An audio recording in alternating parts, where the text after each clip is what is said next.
Ular perpendikulyar bo'lgan ABCda ixtiyoriy trapetsiya berilgan. Asoslari: kichik asosi A, katta asosi B ga teng. AOD uchburchak bilan SOB uchburchagi o'xshash. Uchburchaklar o'xshashligidan foydalanamiz. Mos tomonlarini aniqlab olamiz. Gipotenuzasi A, bunda gipotenuza B. Demak, A bilan B mos tomonlari. Mos tomonlari nisbati A taqsim B ni bersa, keyingi mos tomonlar nisbati ham A taqsim B ga teng bo'lishi kerak. Bu tomonni AX bunga proporsional qilib tanlab oldim. Bu tomonni shunda BX bo'lishi kerak. Agar bunisini AY desak, bunisi BY ga teng. Demak, D1 deganimiz D1 teng diagonal AC diagonali BX plus AX. BX plus AX.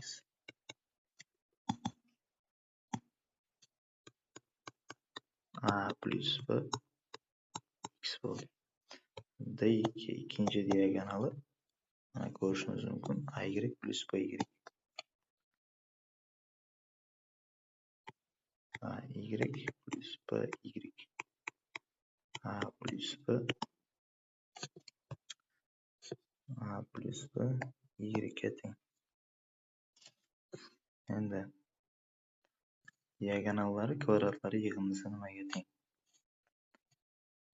D1 va D2.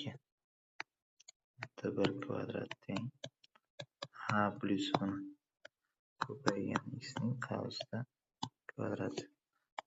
D2 kvadrat A plus B ko'paygan y qavs kvadrat. Qo'shamiz. Chap tomonlarni qo'shsak, D1 kvadrat plus D2 kvadrat o'zini yozamiz. Teng. O'ng tomon nimani beradi? Daraja har biriga tegishli bo'lsa, A plus B ni kvadrati x ni kvadrati. A plus B ni kvadrati y ni kvadrati. Demak, A plus B ni kvadrati x ning kvadrati plus A plus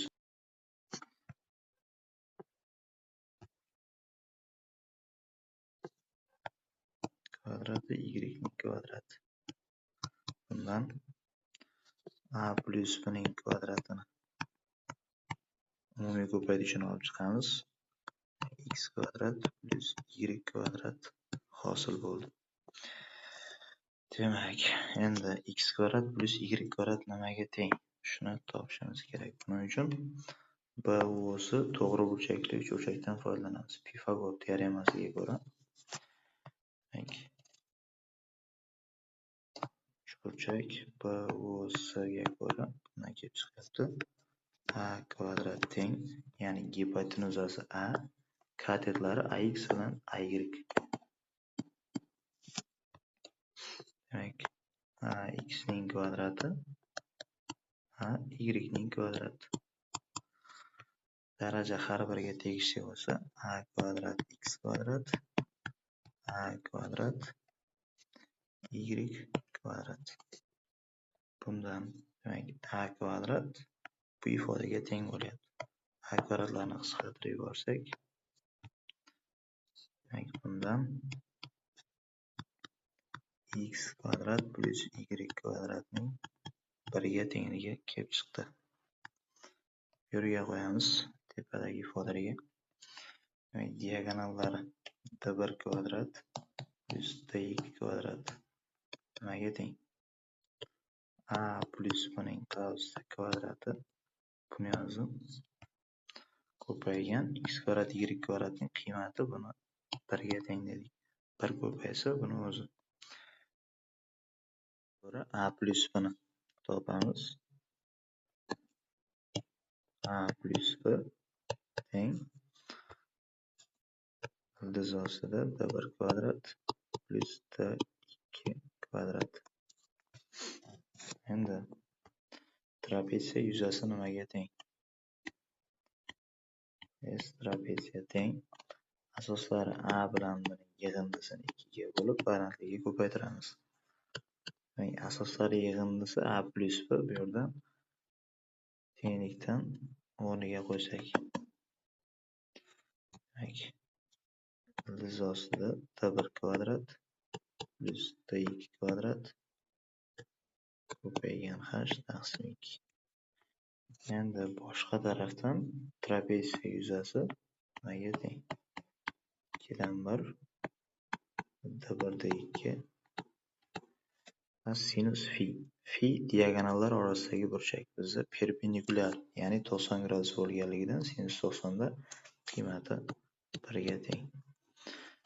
d1 d2 taqsim 2.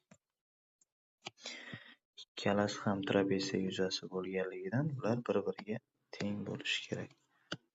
Bundan kelib chiqyapti. Taqsim 2lari qisqarib ketsa, d1 kvadrat d2 kvadrat ildiz ostida ko'paygan h ning d1 ko'paygan d2 ga tengligi kelib chiqdi. Demak, bu tenglikdan h ni topsak, h teng d1 d2 taqsim ildiz ostida d1 kvadrat d2 kvadrat formulani isbotladik.